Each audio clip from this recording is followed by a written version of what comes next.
حسين مظلوم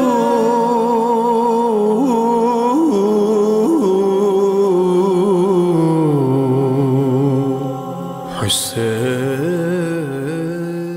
اعوذ باللہ من الشیطان الرجیم بسم اللہ الرحمن الرحیم الحمدللہ رب العالمین والصلاة والسلام علی محمد وعلی آلہ الطیبین الطاہرین المعصومین واللعنۃ الدائمۃ علی اعدائہم اجمعین اما بعد فقد قال رسول اللہ صلی اللہ علیہ وآلہ وسلم حسین منی وانا من الحسین احب اللہ من احب حسینہ۔ محترم سامعین کرام، 9 محرم کا دن گزر چکا اور 9 محرم کے دن کے بعد جو رات آئی وہ اہل بیت اطہار کے لیے قیامت والی رات تھی، یعنی شب عاشور۔ شب عاشور امام زین العابدین علیہ السلام سے روایت ہے کہ فرماتے ہیں کہ امام حسین علیہ السلام نے اپنے اہل خاندان اور ساتھیوں کو طلب کیا اور میں اس وقت مریض تھا اور اپنے بابا کے کلام کو سن رہا تھا، یعنی قریبی امام حسین علیہ السلام اپنے اصحاب سے خطبہ ارشاد فرما رہے تھے اور میں اپنے بابا کی آواز کو سن رہا تھا۔ امام ارشاد فرما رہے تھے کہ اللہم انی احمدک علی ان اکرمتنا بالنبوہ وعلمتنا القرآن وفقہتنا فی الدین وجعلت لنا اسماعا وابصارا وافئدتا فجعلنا لک من الشاکرین۔ اے خدایا، میں تیری حمد اور ثنا کرتا ہوں اس بات پر کہ تو نے ہمیں نبوت دے کر، یعنی ہمارے خاندان میں نبوت کو رکھ کر ہمیں باشرف کیا اور ہمیں قرآن مجید کی تعلیم دی اور ہمیں دین کی سمجھ بوجھ عطا کی اور ہمارے لیے آنکھوں اور کانوں اور دلوں کو قرار دیا، پس اس بات پر ہم تیرے شکر گزار بندے بنتے ہیں۔ اما بعد فإنی لا اعلم اصحابا اوفا ولا خیرا من اصحابی ولا اہل بیت ابر۔ پھر اس کے بعد امام نے فرمایا کہ میں روئے زمین پر اپنے اصحاب سے زیادہ کسی کے اور اصحاب کو نہیں جانتا ہوں جو مجھ سے سب سے زیادہ وفا کرنے والے ہوں،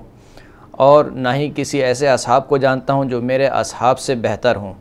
اور نہ ہی اہل بیت اطہار یعنی جو جیسے میرے اہل بیت ہیں ان سے اچھے اور ان سے نیکوکار کسی اہل بیت کو میں نہیں جانتا۔ پھر امام نے ارشاد فرمایا کہ فجزاکم اللہ عنی جمیعا خیرا، خداوند کریم تم سب کو میری جانب سے جزائے خیر عطا فرمائے۔ الا وانی اظن یومنا من ہؤلاء الا اعداء غدا، الا وانی قد رأیت لکم فانطلقوا جمیعا فی حل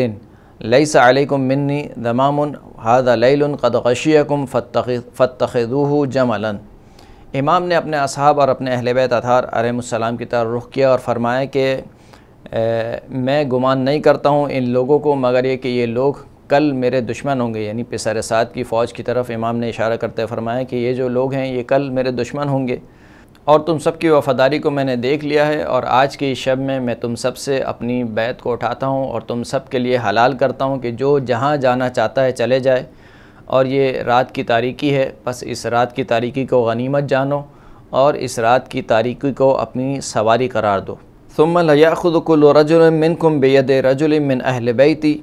ثم تفرقوا فی سوادکم ومدائنکم حتی یفرج اللہ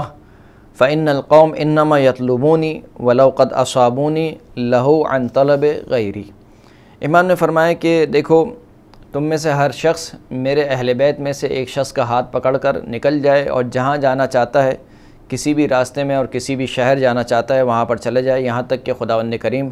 جو ہے وہ حالات کو بہتر کر دے۔ بس یہ جو قوم ہے، یعنی یہ جو یزید کا لشکر ہے، یہ میرا طلبگار ہے، یعنی یہ مجھے چاہتے ہیں۔ جب یہ مجھے پالیں گے تو میرے علاوہ سے مستغنی ہو جائیں گے، یعنی جب یہ مجھے پالیں گے، مجھے قتل کر دیں گے تو پھر کسی اور کو تلاش نہیں کریں گے، لہذا تم میری وجہ سے اپنی جان جو ہے وہ نہ گنواؤ اور جو ہے وہ جہاں جانا چاہتے ہو چلے جاؤ۔ یہاں تک امام کا خطبہ پہنچا تھا کہ اتنے میں روایت کہتی ہے کہ سب سے پہلے حضرت ابوالفضل عباس علیہ السلام کھڑے ہوئے، اور پھر اس کے بعد امام حسین کے دیگر بھائی اور بیٹے اور بھتیجے اور عبداللہ ابن جعفر طیار کے صاحبزادے، ان سب نے ایک ہم آواز ہو کر کہا کہ لم نفعل ذلك نبق بعدك لا ارانا اللہ ذلك ابدا، ہم یہ کام کبھی بھی نہیں کریں گے، یعنی ہم آپ کو چھوڑ کر کسی صورت میں بھی نہیں جا سکتے ہیں۔ نبق بعد ذلك یعنی کیا ہمیں یہ گوارا ہوگا کہ آپ اس دنیا سے رخصت ہو جائیں اور ہم باقی رہیں؟ لا اران اللہ ذالک ابدا، خداوند کریم ہمیں کبھی یہ دن دیکھنا نصیب نہ کرے کہ ہمارا سید و سردار دنیا سے چلا جائے اور ہم اس دنیا میں باقی رہیں۔ پھر امام نے ایک مرتبہ اپنے چچا جناب عقیل کی اولاد کی طرف رخ کیا اور فرمایا کہ یا بنی عقیل حسبکم من القتل بمسلم اذهبوا قد اذنت لکم، کہ اے عقیل کے بیٹو تمہارے لیے اتنا ہی کافی ہے کہ جو تمہارے بابا یعنی جناب مسلم کی شہادت ہو گئی ہے تو وہ تمہاری مسلم کی شہادت اور قربانی یہ کافی ہے، اب جہاں جانا چاہتے ہو چلے جاؤ، میں نے تم کو جو ہے وہ امان دے دی ہے، میں نے تم کو اجازت دے دی ہے۔ یہ سن کر جناب عقیل کے بیٹوں نے امام حسین علیہ السلام سے فرمایا کہ اگر ہم ایسا کریں تو لوگ ہمیں کیا کہیں گے؟ کہیں گے کہ ہم نے اپنے سردار اور اپنے بزرگ کو اور اپنے چچا زادوں کو مصیبت میں چھوڑ کر اور ہم ان کو تنہا چھوڑ کر نکل گئے ہیں، نہ ان کے ساتھ مل کر ہم نے کوئی تیر پھینکا اور نہ تلوار چلائی، خدائی قسم ہم ایسا نہیں کریں گے، بلکہ ہم اپنی جان و مال اور اپنے عزیزوں کو آپ کی راہ میں قربان کریں گے اور آپ کے ساتھ مل کر جنگ کریں گے، اور آپ جہاں جائیں گے ہم آپ کے ساتھ ساتھ رہیں گے، اور آپ کے بعد ہمارے لیے زندگی بدتر ہے۔ پھر اس کے بعد امام حسین کے اصحاب میں سے جناب مسلم ابن اوسجہ وہ کھڑے ہوئے اور انہوں نے عرض کی کہ ہم آپ کو چھوڑ کر چلے جانے کا کیا عذر اللہ کی بارگاہ میں پیش کریں گے؟ خدا کی قسم میں اپنا نیزہ ان کے سینوں میں پیوست کروں گا، اور جب تک تلوار کا دستہ میرے ہاتھ میں ہے میں ان سے جنگ کروں گا، اور اگر ان سے جنگ کرنے کے لیے میرے پاس اسلحہ نہ ہوا تو میں پتھروں سے ان پر سنگباری کروں گا۔ اور اسی طریقے سے پھر مختلف اصحاب امام حسین کے باوفا اصحاب کھڑے ہوئے اور انہوں نے تجدید وفا کیا، تجدید عہد وفا کیا، اور اپنی وفاداری کو امام حسین علیہ السلام کے لیے پیش کیا۔ یہاں تک کہ جناب زہیر ابن قین کھڑے ہوئے اور انہوں نے کہا کہ واللہ لوددت انی قتلت ثم نشرت ثم قتلت حتى اقتل هكذا 1000 مرة وان اللہ تعالی يدفع بذلك القتل عن نفسك وعن انفس هؤلاء الفتيان من اہل بیت۔ خدا کی قسم اگر مجھے قتل کیا جائے اور پھر دوبارہ اٹھایا جائے اور پھر قتل کیا جائے، یہاں تک کہ 1000 مرتبہ یہی کام کیا جائے، یعنی 1000 مرتبہ مجھے قتل کیا جائے، دوبارہ اٹھا کے پھر دوبارہ قتل کیا جائے، یہاں تک کہ خداوند کریم اس کام سے آپ کی جان کو اور آپ کے اہل بیت اطہار کی جان کو محفوظ رکھے، تو میں چاہتا ہوں کہ میرے ساتھ یہ کام کیا جائے کہ 1000 مرتبہ مجھے آپ کی راہ میں قتل کیا جائے، 1000 مرتبہ زندہ کیا جائے، پھر 1000 مرتبہ دوبارہ قتل کیا جائے۔ شیخ عباس قمی کی روایت کے مطابق جب امام حسین علیہ السلام نے اپنے اصحاب سے جانے کا کہا اور اصحاب نے جانے سے انکار کر دیا، تو پھر اس کے بعد جناب قاسم ابن حسن کھڑے ہوئے اور اپنے چچا سے سوال کیا کہ انا فی من یقتل، کہ اے چچا جان کیا میں بھی ان لوگوں میں شامل ہوں کہ جو کل راہ خدا میں قتل کیے جائیں گے، شہید کیے جائیں گے؟ امام حسین علیہ السلام نے اپنے اس بھتیجے سے پوچھا کہ یا بنیہ کیف الموت عندک، اے میرے بیٹے موت تمہارے نزدیک کیسی ہے؟ تو جناب قاسم ابن حسن نے انتہائی معرفت کے ساتھ جواب دیا کہ یا عمی احلا من العسل، اے میرے چچا موت میرے نزدیک شہد سے زیادہ میٹھی ہے۔ پھر اس پر امام نے جواب دیا ای واللہ فداک عمک انک لاحد من یقتل من الرجال معی بعد ان تبلو ببلاء عظیم وابنی عبداللہ، کہ ہاں میرے بیٹے، ہاں میرے بھانجے، ہاں میرے بھتیجے، تیرا چچا تجھ پر قربان ہو، تو بھی ان لوگوں میں سے ہے کہ جو کل کے دن راہ خدا میں شہید ہوں گے، ایک عظیم مصیبت اور ایک عظیم بلا اور آزمائش کے بعد، یہاں تک کہ جو تمہارا بھائی ہے چھوٹا یعنی جناب علی اصغر عبداللہ رضی ان کا نام بتایا جاتا ہے، وہ بھی کل جو ہے وہ شہید ہونے والوں میں شمار ہوں گے۔ جیسے ہی جناب قاسم نے یہ جملہ سنا، فرمایا کہ یا عمی وَيَصِلُونَ إِلَى النِّسَاءِ حَتَّى يُقْتَلُ عَبْدُ اللَّهِ وَهُوَ الرَّضِي، کہ اے میرے چچا کیا یہ فوج اشقیاء ہمارے خیموں تک گھس آئیں گی اور ہمارے اہل حرم تک پہنچ جائیں گی، یہاں تک کہ عبداللہ ابن رضی قتل کیے جائیں گے جبکہ وہ شیرخوار بچے ہیں؟ تو امام نے فرمایا کہ ہاں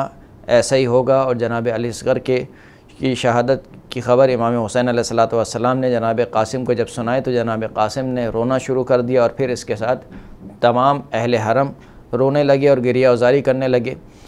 جب یہ خبر اصحاب نے سنی تو ایک مرتبہ جناب زہیر ابن قین اور جناب حبیب ابن مظاہر نے امام زین العابدین کی طرف اشارہ کرتے ہوئے فرمایا کہ اے ہمارے سید و سردار جب آپ چلے جائیں گے تو جناب زین العابدین کا کیا حال ہوگا؟ تو امام نے فرمایا کہ فیقول مستعبرا ما کان اللہ لیقطع نسل من الدنیا فکیف یصلون وہو ابو ثمانیۃ ائمہ، امام نے اپنی اشبار آنکھوں سے فرمایا کہ خداوند کریم ہرگز میری نسل کو منقطع نہیں کرے گا، اور وہ کیسے میرے اس بیٹے تک پہنچ سکتے ہیں جبکہ یہ میرا بیٹا 8 اماموں کا باپ ہے۔ یعنی امام نے فرمایا کہ کیونکہ میری نسل باقی رہے گی اور امامت کا سلسلہ باقی رہے گا، لہٰذا خداوند کریم یہ کام نہیں ہونے دے گا کہ وہ امام زین العابدین کو شہید ہونے دے۔ ایک اور روایت جناب زینب کبریٰ سلام اللہ علیہ کے حوالے سے ملتی ہے کہ جناب زینب فرماتی ہیں کہ شب عاشور میں نے جب اپنے بھائی کو دیکھا کہ وہ ایک خیمے میں تنہا بیٹھے ہوئے ہیں تو میں گھبرا گئی، اور گھبرائی ہوئی میں نے کہا کہ ذرا میں اپنے چچا کے بیٹوں کو اور اپنے بھائیوں کو بلاتی ہوں کہ تم نے آخر کیوں میرے بھائی کو تنہا چھوڑ دیا۔ یہ کہہ کر بی بی زینب ایک مرتبہ خیمے میں آئی، جو خیمہ حضرت ابوالفضل عباس علیہ السلام کا خیمہ تھا، اور جناب عباس نے اپنے گرد بنی ہاشم کو جمع کیا ہوا تھا، اور ان کے درمیان ایسے بیٹھے ہوئے تھے کہ جیسے شیر حملے کے لیے بیٹھتا ہے۔ اور جناب عباس اپنے بنی ہاشم سے فرما رہے تھے کہ دیکھو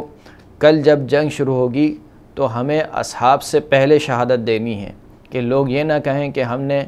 اصحاب کو یہاں پر لا کر پہلے ان کو مروا دیا اور اپنی موت کو ٹالتے رہے، لہٰذا جب کل جنگ ہوگی تو سب سے پہلے ہم شہادت دیں گے اور پھر اس کے بعد اصحاب کی باری آئے گی۔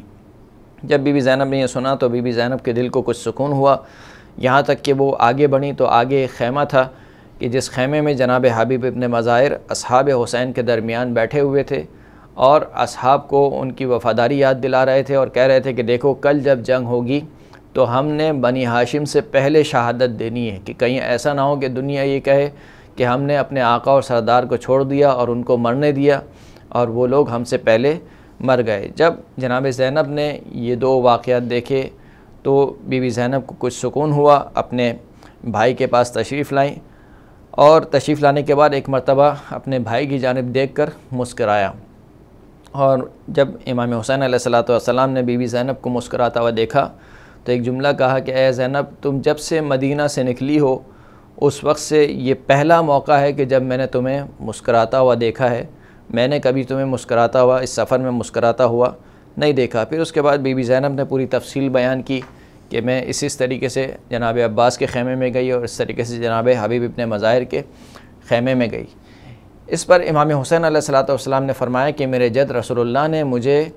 انہی اصحاب کا وعدہ کیا تھا، اور یہ میرے اصحاب بہترین اصحاب ہیں جو مجھے ملے ہیں، اور اگر تم ان کی ثابت قدمی دیکھنا چاہتی ہو تو میں تمہیں دکھلا سکتا ہوں کہ ان کی ثابت قدمی کیسی ہے۔ امام نے فرمایا کہ خیمے کے پیچھے چلے جاؤ۔ بی بی زینب خیمے کے پیچھے چلے گئیں۔ امام حسین نے آواز دی کہ میرے بھائی، میرے بنو عم کہاں ہیں؟ بنی ہاشم کھڑے ہوئے، سب سے پہلے جناب عباس نے لبیک کہتے ہوئے جب حضرت امام حسین علیہ السلام کی خدمت میں حاضر ہوئے اور پوچھا کہ کیا حکم ہے میرے آقا؟ امام حسین علیہ السلام نے فرمایا کہ میں تم لوگوں سے تجدید عہد چاہتا ہوں، اور اولاد حسین، اولاد حسن، اولاد علی، اولاد جعفر اور اولاد عقیل یہ سب کے سب جمع ہو گئے۔ پھر ان کو امام حسین نے بیٹھنے کا حکم دیا، اور پھر اپنے اصحاب کو آواز دی کہ حبیب ابن مظاہر کہاں ہیں، زہیر ابن قین کہاں ہیں، یہاں تک کہ امام حسین کے اصحاب بھی سب جمع ہو گئے، لبیک کہتے ہوئے امام کی خدمت میں حاضر ہوئے۔ تو امام نے ایک فصیح و بلیغ خطبہ ارشاد فرمایا، پھر فرمایا کہ یا اصحابی اعلموا ان هؤلاء القوم لیس لهم قصد سوى قتلی وقتل من هو معی وانا اخاف علیکم من القتل فانتم فی حل من بیعتی ومن احبکم منکم الانصراف فلینصرف فی سواد هذا اللیل۔ فرمایا کہ اے میرے اصحاب، جان لو کہ یہ جو قوم ہے، یعنی یہ جو یزید کا لشکر ہے،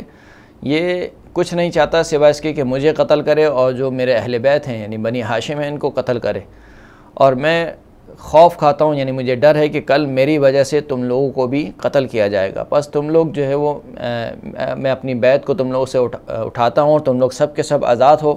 پر جو تم میں سے جہاں بھی جانا چاہے اس رات کی تاریکی میں نکل جائے۔ لیکن اصحاب حسین میں سے کوئی ایک شخص بھی اس وقت، جتنے بھی اصحاب جمع تھے، کسی نے بھی جانا گوارا نہ کیا، نہ صرف جانا گوارا نہ کیا بلکہ ہر موقع پر امام حسین سے تجدید وفا اور تجدید عہد وفا کرتے رہے۔ وآخر الدعوانا ان الحمد للہ رب العالمین۔ حسین